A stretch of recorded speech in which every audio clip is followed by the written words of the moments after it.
ရှေ့ကဗီဒီယိုမှာ DC motor ရဲ့ transfer function အတွက်လိုအပ်တဲ့တန်ဖိုး6ခုကြောင်းကျွန်တော်ရှင်းပြခဲ့တယ်။ဒီဗီဒီယိုမှာအဲ့တန်ဖိုး6ခုကိုဘယ်လိုတွက်ရမလဲဆိုတာကိုကျွန်တော်တွက်ထုတ်ပြအောင်။အဲ့တော့ဒီမှာကျွန်တော် DC motor ရဲ့ data sheet ရှိတယ်။ကျွန်တော်သုံးမဲ့ DC motor က37 rpm 12 volt ဒီကောင်ကြီးကိုသုံးဖို့။သူ့ရဲ့ reduction ratio under 290ရှိမယ်။ပြီးတော့ရင်no load current အဲ့တော့ load မထည့်ရတဲ့အချိန်မှာသူ current က 0.15 ampere ထွက်မယ်။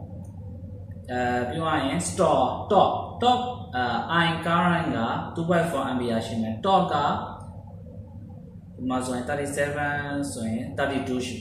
ဒီ beta ချက်တွေကိုသုံးပြီးတော့ကျွန်တော်တို့ DC motor ရဲ့ transfer function second order system ကိုပတ်ထုတ် Okay ဒီ beta ချက်1 2 3 4 5 6ချက်ကကျွန်တော်တို့ဥနာက data sheet ကနေရလာတဲ့တန်ဖိုးတွေကျွန်တော်သုံးမှာ37 rpm 12 volt DC motor second order system ကဒီကောင် omega s by VOS ဖြစ်တဲ့အတွက်ကြောင့်ကျွန်တော်တို့က speed control အတွက်သုံးနေတာ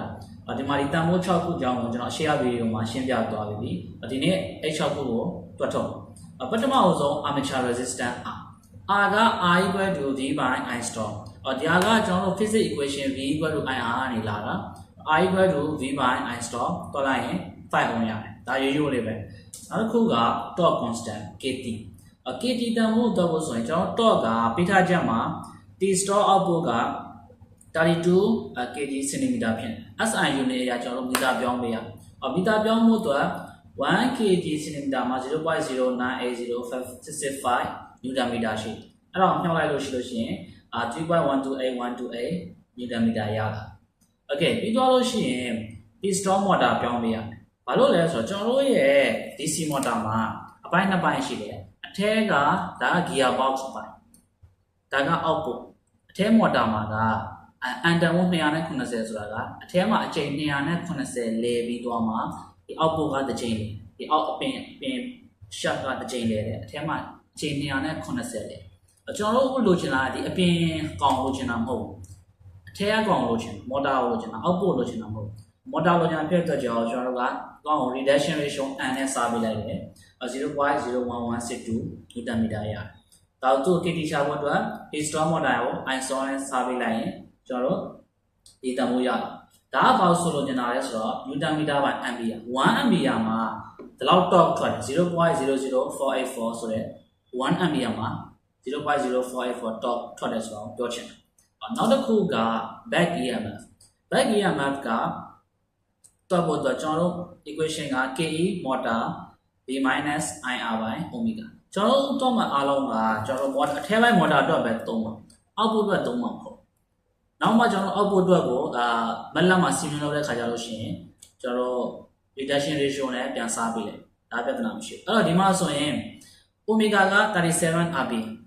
ပေးထားချက်မှာ37 rpm ပေးထားချက်မှာပါပေးတာကျွန်တော်တို့ motor က37 rpm ဒီကောင်ကို rpm ကို radian per second ပြောင်းဖို့အတွက်2 pi by 60နဲ့စားပေးတယ်အဲ့တော့ radian per second ကို rpm ပြောင်းမှဆိုရင်60 by 2 pi နဲ့မြောက်ပေးရဒီပုံစံတိုင်းတော့ omega motor ကိုဆိုရင် omega ကို n နဲ့မြောက်ပေးမယ်အဲဆိုရင် reduction ratio 290ဆိုရင်1046 radian per second ရ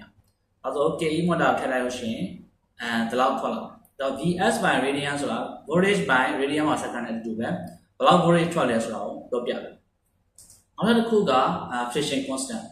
friction constant ကတော့ကျွန်တော်တို့ equation က B equal to T friction နဲ့ omega motor ဆိုတော့ဒီမှာရှာပေးတော့ပြီ T friction ကိုလိုချင် KT motor နဲ့ I no လုံးနဲ့မြောက်လိုက်ရင်I no လုံးကဒီမှာကျွန်တော်ပေးထားချက်မှာပါပြီးတာလောက်တန်ဖိုးရမယ် newton meter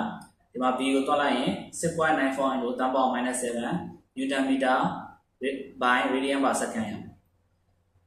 အဲ့တော့နောက်တစ်ခုကmoment of inertia ခြင်းနဲ့ armature inductance ဒီနှစ်ခုကကျွန်တော်တို့ data sheet မှာမပါဘူးမပါဆိုတော့ကျွန်တော်က assume လုပ်လိုက် assume လိုက်တဲ့အခါမှာကျွန်တော်ရဲ့ DC motor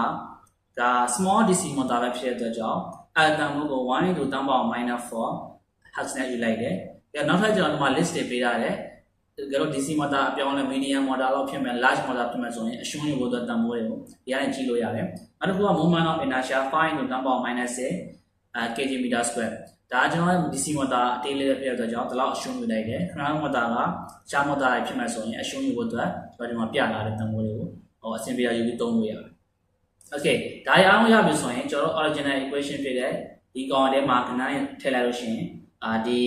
transfer function equation ရတာဒီ equation ကိုမလတ်ထဲမှာထည့်ပြီးတော့ကျွန်တော် DC motor ရဲ့ transfer function အတွက်နောက် video မှာကျွန်တော် simulate လုပ်ပြအောင် see you next video